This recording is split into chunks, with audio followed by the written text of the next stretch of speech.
Hello guys, मेरा नाम है सुधांशु और आप देखने आ चुके हैं आपका अपना चैनल फिजिक्स नगरी। तो जैसा कि आपको याद है कि हमने लास्ट क्लास के अंदर हमने बात की थी कंडक्टिंग शेल के बारे में कि कंडक्टिंग शेल के एक के अकॉर्डिंग इलेक्ट्रिक फील्ड कैसा होता है आउटसाइड ऑफ द सेल और इनसाइड ऑफ द सेल और just at the surface of the cell. तो उसको कंटिन्यू करते हुए आप देखेंगे कि हमने तीन रिजल्ट स्टडी की थी। अगर आपको याद है, अगर आपने प्रीवियस वीडियो नहीं देखी है तो एक बार प्लीज जाकर देख लेना। तो लास्ट क्लास के अंदर हमने ये तीन रिजल्ट जो है हमने वो ऑब्टेन किए थे। Okay, this electric field for the outside, this electric field at the surface and this electric field at the inside of the electric field. Okay, तो इन तीनों रिलेशंस को हम एक ग्राफ के थ्रू उसको रिप्रेजेंट करने की कोशिश करेंगे। ठीक है, और इसलिए किसी भी चीज को देखिए ग्राफ में पढ़ने का एक ये बेनिफिट होता है कि आपको इन तीनों रिजल्ट्स के बीच का जो रिलेशन है वो सारे रिलेशंस को मैं एक ही ग्राफ के अंदर जो है प्लॉट कर दूंगा। तो उससे क्या होगा कि उस ग्राफ को जब भी आप देखेंगे तो आपको इन सारे इलेक्ट्रिक फील्ड्स के बीच का क्या रिलेशन है वो आपको एग्जैक्टली पता पड़ जाएगा। ठीक है, तो चलिए स्टार्ट करते हैं। We will draw a graph in between electric field and distance. ये डिस्टेंस कौन सा डिस्टेंस है ये आपको पता है, या मैं दोबारा से बना देता हूं। Let's suppose this is a conducting shell. And this is the radius of this shell. Okay, और इस इन पर्टिकुलर पॉइंट पी पे हमने इलेक्ट्रिक फील्ड फाइंड किया था and this is the basically distance. Okay, so देखिए यहाँ पे हम स्टार्ट करते हैं इस पर्टिकुलर पॉइंट से, that means from the centre of this cell. ठीक है, सेंटर ऑफ दिस सेल से इसको हम ऑब्जर्व करना स्टार्ट करते हैं और देखते हैं कैसा होता है। देखिए सेंटर ऑफ दिस सेल के ऊपर इलेक्ट्रिक फील्ड जो है वो कितना है, inside of this cell electric field कितना है, 0। यानी कि इस पर्टिकुलर स्पॉट पे इलेक्ट्रिक फील्ड 0 है, इस पर्टिकुलर स्पॉट पे भी 0 है, इस पर्टिकुलर स्पॉट पे 0 है। और अगर आप देखें इस सरफेस के जस्ट अंदर वाला जो पॉइंट है, इस पर्टिकुलर स्पॉट पे भी जो है इलेक्ट्रिक फील्ड है वो कितना है, 0 है। यानी कि इस पूरे रेंज के अंदर कहीं पे भी आप इलेक्ट्रिक फील्ड फाइंड करें तो वो कितना है, 0 है। कहां तक 0 है, जस्ट बिलो दिस आर। इस आर से अगर आप स्लाइटली भी अंदर है तो इलेक्ट्रिक फील्ड क्या है, 0 है। तो उसको हम रिप्रेजेंट करेंगे कुछ इस तरीके से कि for example let suppose this is the distance.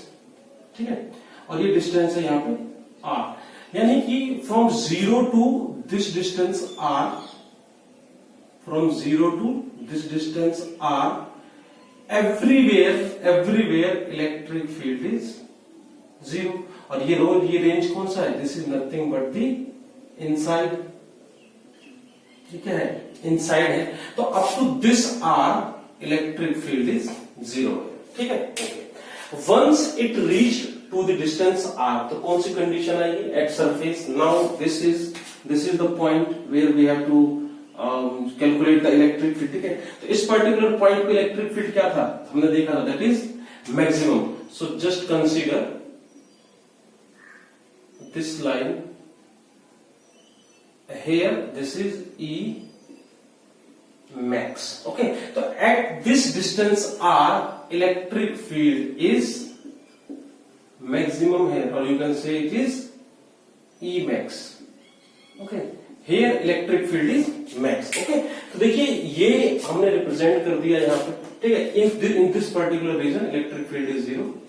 At distance r, electric field is maximum up to this level. Okay, and इसके बाद क्या है कि as long you are going away from this r, okay, as long you are going away from this r, that means we are increasing the length of r. Okay, or as long you are increasing the length of the r, that means you are decreasing the electric field.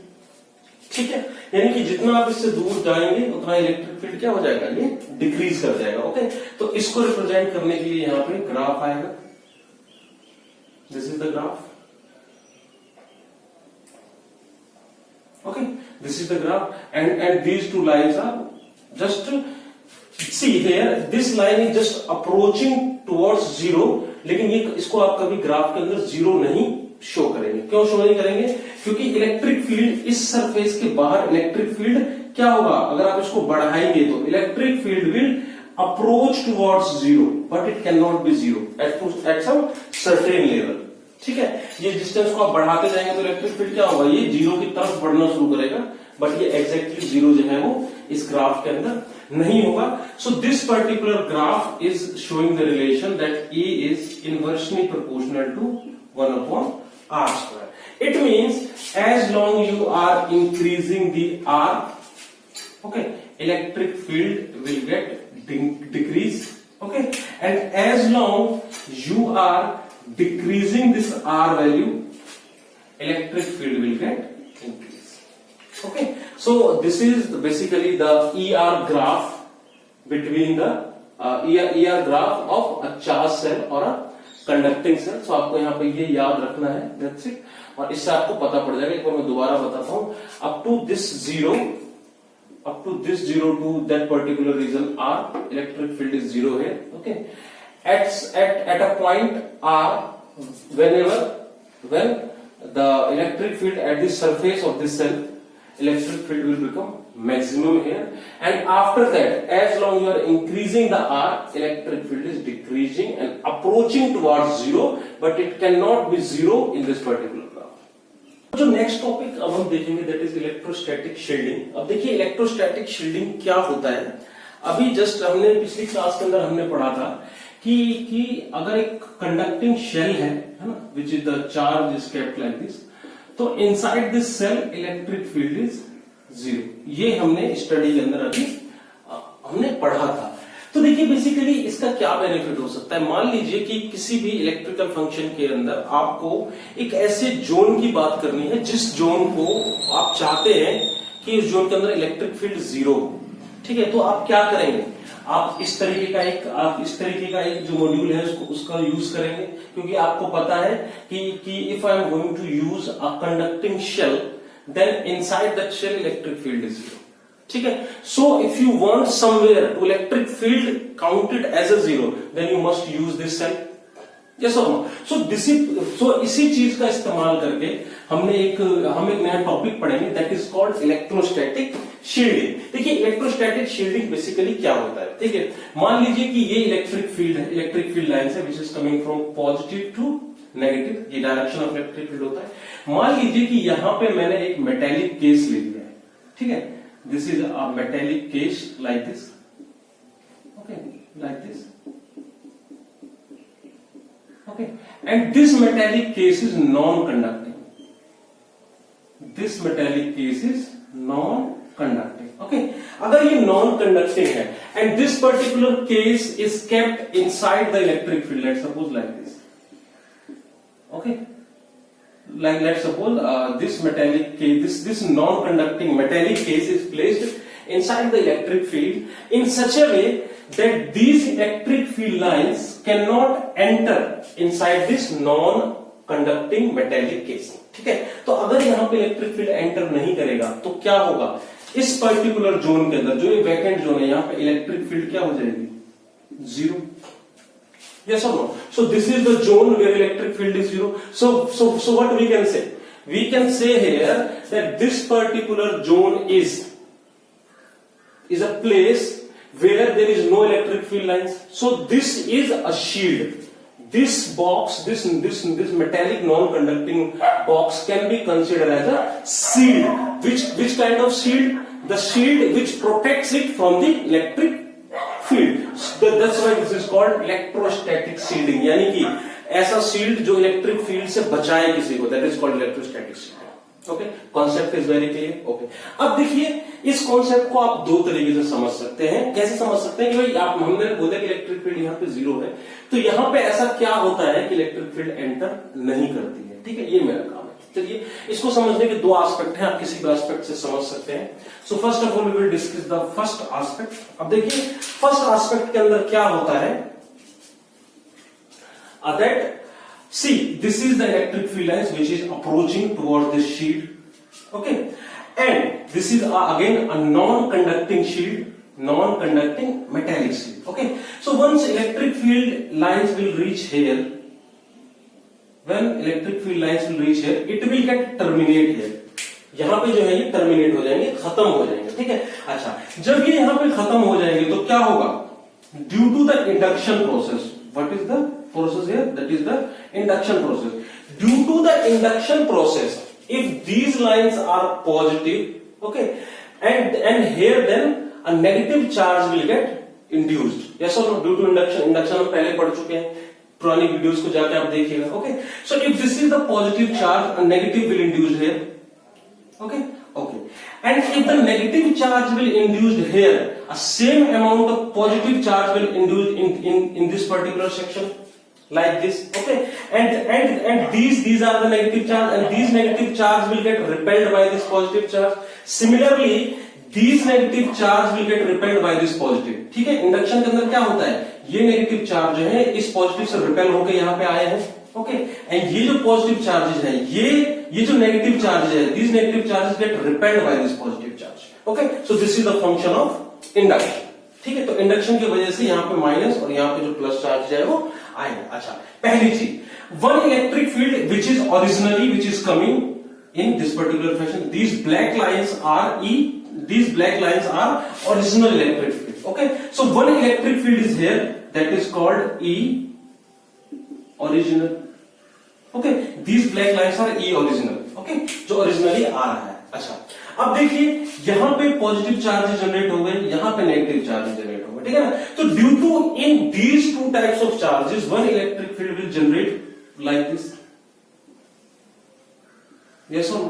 The possibility of generation of electric field will be like this. Okay, so this क्योंकि देखिए electric field की direction क्या होती है? Positive to negative.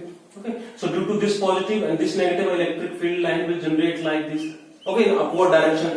This electric field line is called as induced electric field lines. Okay, so the black lines, they are denoting the E original, and the red lines they are denoting the induced electric field. Okay, and if you are going to calculate original electric field and induced electric field, let's suppose this original we will mark as a positive electric field, and these lines are opposite, so we can mark it as a negative electric field. Okay, if you are going to consider here, you will find the magnitude of E original and the magnitude of E induced are exactly same. Okay, and if the magnitudes are exactly same and they are acting in opposite direction, then the net electric field will become zero, है ना. और अगर net electric field zero होगा तो फिर यहाँ पे क्या हो जाएगा? इस पर्टिकुलर जोन के अंदर जो इलेक्ट्रिक फील्ड है which can be zero. Yes or no? So this is only electrostatic shielding. So this is the one way to understand कि यहाँ पे इलेक्ट्रिक फील्ड जीरो क्यों होता है. Okay, now we will move to the second aspect. अब देखिए इस aspect के अंदर क्या है? यहां से positive line electric field lines they are coming like this. Okay, this particular zone is a non-conducting. This particular zone is a non-conducting. Okay, one thing. This is a non-conducting. So if it is a non-conducting, electric field lines will not enter here. Okay, but electric field line have to travel.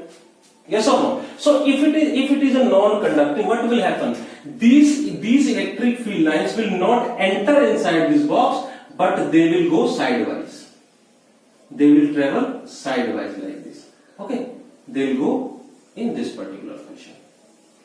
Okay, and see in this case also what will happen? This particular zone is protected from the electric field. ठीक है, ये वाला जो non conducting zone है ये भी क्या है? ये इलेक्ट्रिक फील्ड से प्रोटेक्टेड है. तो यहाँ पे भी जो इलेक्ट्रिक फील्ड होगी वो क्या होगी? जीरो. यहाँ पे भी इलेक्ट्रिक फील्ड जो है वो क्या हो जाएगी? जीरो हो जाएगी. ठीक है, तो ये दो एस्पेक्ट है. The both methods are equally correct. आप दोनों में से किसी चीज को भी एक्सप्लेन कर सकते हैं. If somebody will ask you the question that why electric field inside a metallic non-conducting box inside electric field is zero. So you have to say due to the electrostatic shielding, and electrostatic shielding can be understood by either this technique or this technique. Yes, okay. Some another type of shielding is also there, that is called the metallic shielding, or you can say a metal shield. So metal shield or circular shield, which can be denoted like this. If this is a circular, okay, this is a circular shield like this, so inside this shield also, here also electric field is yes or no? So shade can be rectangular or can be circular. This is called metal shield. We can say, we can name it as a metal shield, or we can say name it as a circular shield. Okay, whatever you नाम, जो भी आपको नाम देना है आप दे सकते हैं. Okay, so this is all about today's class. So in next class we will discuss about a sphere. Okay, हमने बोला था कि two types की shape होते हैं. The one is the shell, which is a conducting shell, or we'll talk about the non-conducting sphere in the next class. So till then, bye bye. See you in the next class.